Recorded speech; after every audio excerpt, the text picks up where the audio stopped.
Assalamualaikum warahmatullahi wabarakatuh. Bapak Ibu yang saya hormati, pada kesempatan ini saya Siti Zulaika dari SMPN 1 Genteng akan mencoba eh, melakukan pengimbasan program Guru Belajar dan Berbagi seri Semangat Guru keterampilan non-teknis dalam adaptasi teknologi. Tujuan dari kegiatan ini adalah memberikan pembekalan kemampuan non-teknis bagi para guru dalam proses adaptasi teknologi pendidikan yang terus berjalan. Yang kedua, mengintegrasikan teknologi dan kemampuan non-teknis ke dalam kelas sehingga dapat menginspirasi kolaborasi, komunikasi, pemikiran kritis dan kreatif sehingga hasil kegiatan belajar mengajar lebih jitu dan berdampak besar atau luas.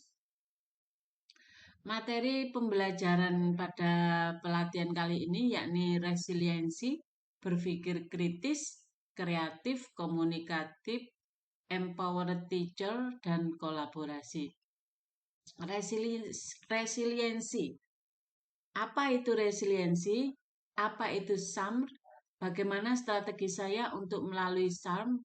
Kita akan mempelajari lebih lanjut lagi. Apa itu resiliensi? Resiliensi adalah kemampuan seseorang untuk bangkit setiap kali mengalami desakan mundur atau bahkan gagal.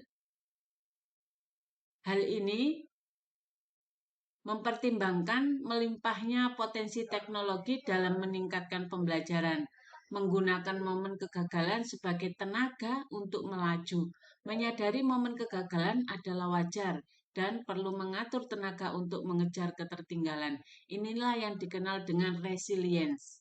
Semakin efektif jika mengetahui posisinya terhadap garis finish. E-learning yang baik, peta yang digunakan adalah kerangka SAMS.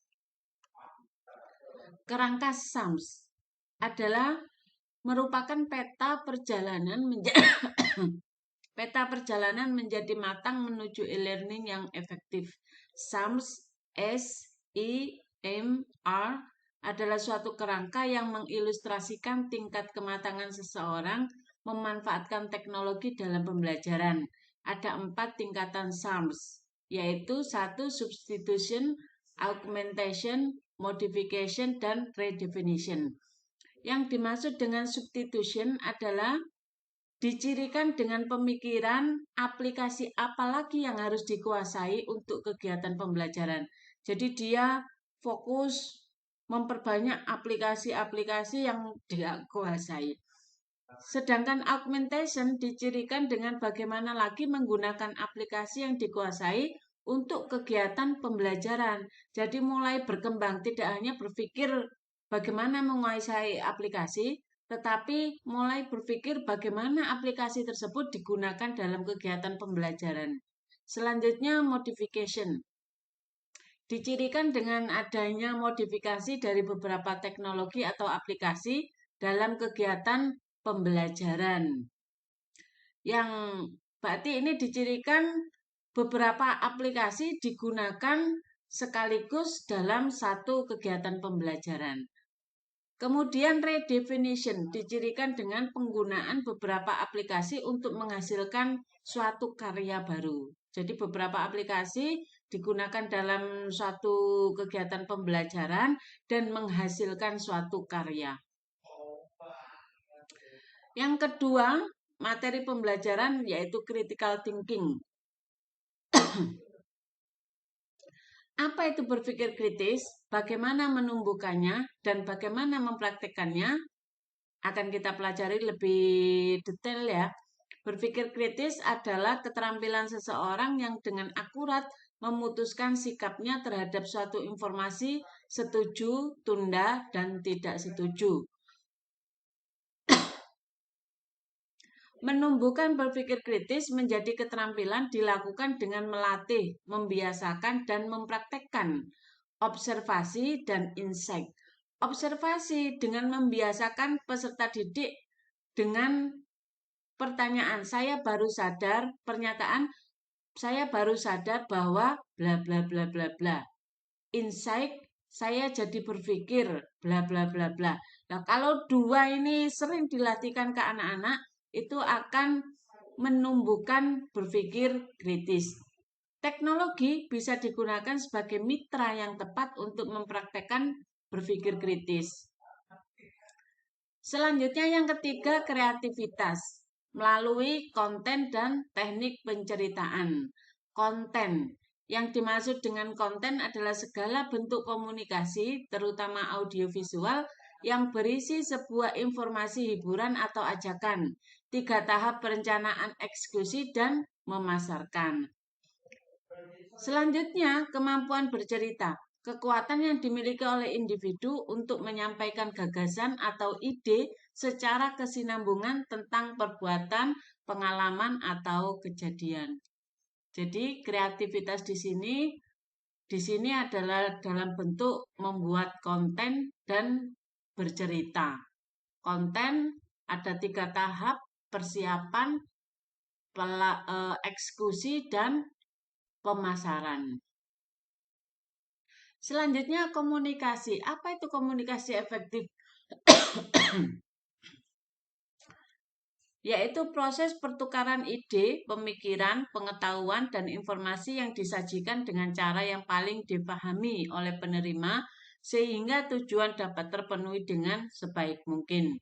Dengan mempertimbangkan keadaan, perasaan atau emosi, dan kebutuhan dari pendengar maupun dirinya sendiri.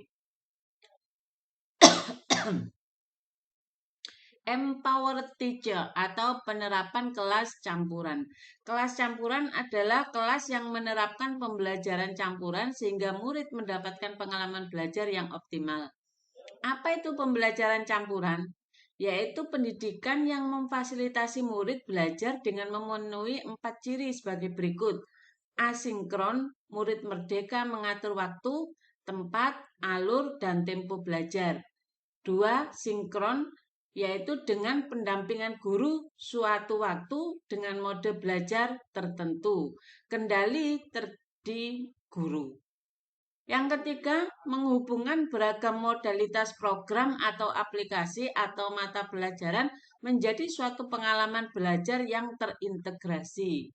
Yang keempat, membantu murid menjadi pelajar yang merdeka belajar, komitmen pada tujuan, mandiri pada cara, dan reflektif dalam mencapai sasaran belajar yang disepakatinya. Jadi keempat ini adalah ciri dari pembelajaran campuran. Yang terakhir yaitu kolaborasi, kerjasama, dan diharapkan dengan adanya kolaborasi ini dampaknya akan semakin luas ke sekitar kita. Bukan saatnya berkompetisi. Indonesia merdeka karena kerjasama dan gotong royong.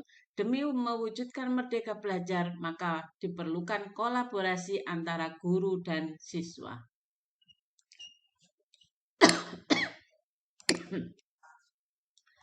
Demikian Bapak Ibu, terima kasih atas perhatiannya.